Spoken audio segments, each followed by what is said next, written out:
were very well studied in these were actually approached by the Belgian Air Force and National Police. The Professor Meeson even ended up, they gave him the radar tapes and everything. So actually the military went to a civilian who was an academic fellow, but was also a consultant to the SOBEPS group. Yeah. So it was quite an extraordinary moment, not just for Belgium, but for world ufology. It was indeed.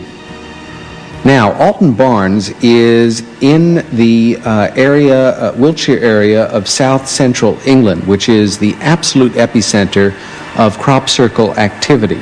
It has been theorized that one of the possible creative forces in crop circles is UFO related.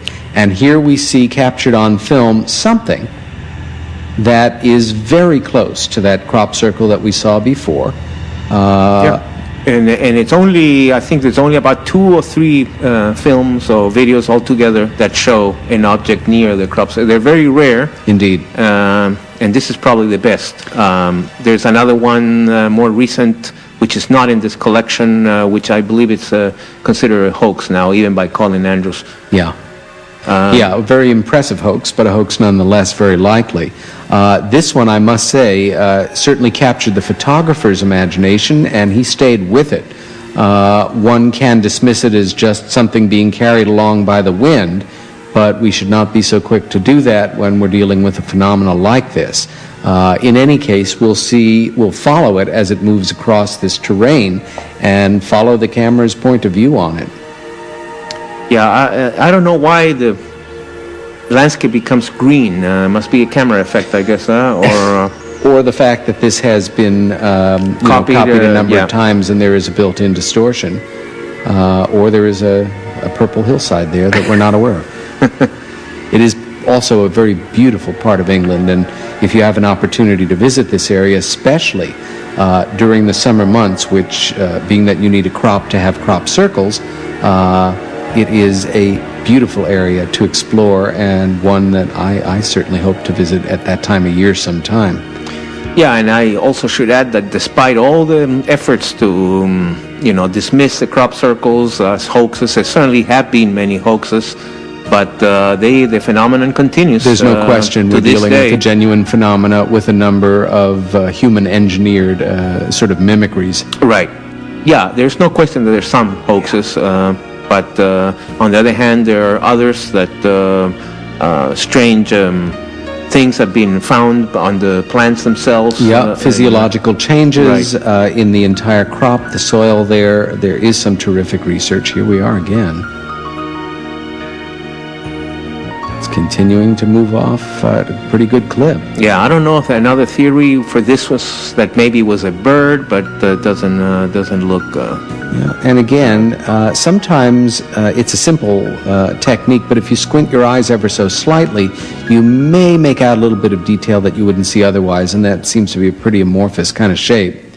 Okay. Now, this case, as we were talking the other day, is it's a fascinating case because it's one of the few where you have multiple videos and multiple witnesses of the same incident, and not even all in the same place. Some separated by 20 miles or whatever, and also has some historical connotations, because this was taken in what was still East Germany 6 weeks before unification, and there were still a lot of Russian troops in the area, as we know. East Germany had been part of the Warsaw Pact, and they were in the process of moving out, but they hadn't done that yet. And so a doctor, Ludmila, who took this video, was a Russian woman, and it's also near a nuclear power plant. Correct. And a military installation. And when you're listening to the track, you are hearing Russian, not German. You will hear in this first tape Russian, and then the followings you will hear German. Yeah. But it is still the same incident. And again, if you don't understand Russian, you will still be able to make out genuine excitement in the voices. And we're looking at what seems to be a fixed group of lights there, but once again... they didn't move, and they start multiplying. Right, like over Gulf Breeze in the previous reel. Right, except that they're much more clustered together. Yes, they are. And it also went on for many minutes.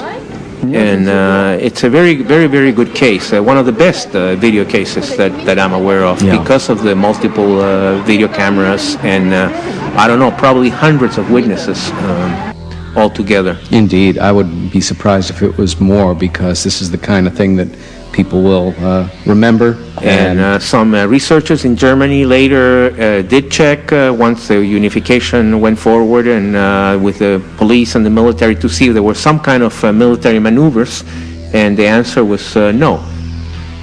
Here's one where some people even speculated that they were trying to fire at the object when that little light goes there. So this is another view, but taken from a different by a German person with the camera. Right. Huh. It was really a very significant UFO case. And, larger, it's either a larger object that is lower down. The one below, the one below, you notice, doesn't appear on the previous video. Or a very tight cluster holding in formation. Again, we've got some lights there at the lower part of the frame. Right, so we do have some reference points. A bunch of... And in the previous one, we had the building. Yes. Yes, and good of the camera person to give us a sense of where we are here rather than just against a static background. And that is a better shot of the larger one that was lower on frame. That'd be one heck of a weird-looking plane based on that configuration. And it's also not moving. Yeah, right, which is very difficult for a plane. Yeah, cannot do that. You don't want to stop moving in a moving plane. Again, I'm seeing slight color differentials in the lights as well. Again, this may be a generation or two old, but it looks like the central lights are a reddish cast, and the exterior ones are more toward the white. Yeah, though this case coming from Germany, I think Mike Hesseman got probably a pretty good generation copy. Yeah, it looks quite clear. Again, we have very little to judge it against in this, but it looks sharp and clear. And now the lights seem to change. Yes.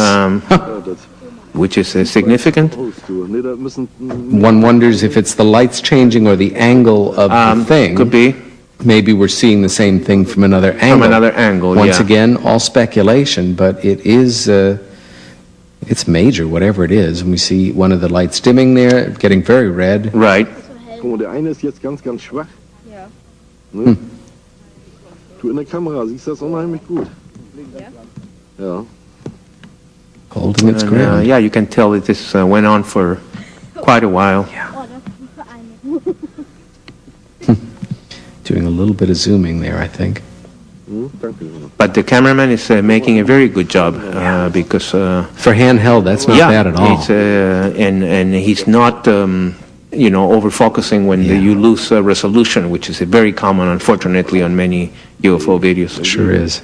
And now the lights begin to just like the previous one that we saw in Gulf Breeze on the previous tape. And now well, this is just a repetition now on real close-up. On close-up.